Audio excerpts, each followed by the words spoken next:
Ano? May sakit daw si Martin Romualdez, also known as Martin Luther King. Aba, yung lusog-lusog niya ah. Diba, lusog-lusog niya. Paano siya nagkasakit?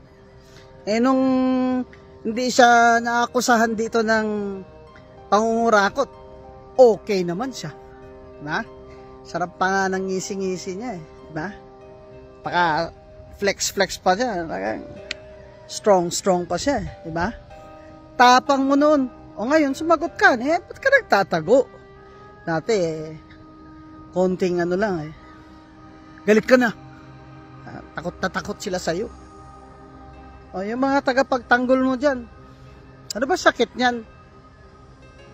Ha? Walang gamot sa ganid. At saka, ang galing-galing ng mga doktor dito sa Pilipinas eh. Hindi ka kayang gamutin. Oh. Nahihirap yan. Mr. Speaker. Speaker D. At binigyan mo yan ng authority to travel. Baka masaldi ko ka. Hindi na yan babalik. Si Romualdez pa. Ang dami kaya sigurong pera niyan tinago sa iba-ibang bansa. Pati doon sa mga, alam mo na, mga Cayman Islands, ganyan, di ba? Parang hindi naman tayo sanay dyan. Sanay na tayo dyan, ng mga kurakot sa gobyerno. May mga bank account sa ibang bansa na tinatago pa nga sa hindi nila pangalan. So ngayon, may sakit ka na. Alam mo, Martin Romualdez, yan ang parusa mo at ng anak mo at ng pamilya mo na ngayon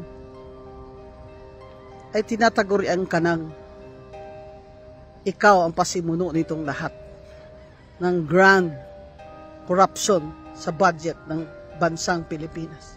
Na ikaw ang mastermind sa lahat ng pahirap sa taong bayan at sa ating bansa. Huwag niyong payagan makaalis yan ng bansa, Speaker D. Walang sakit yan. Managot siya. Umarap siya. Managot siya. Umarap ka, Martin Romualdez. Umarap ka.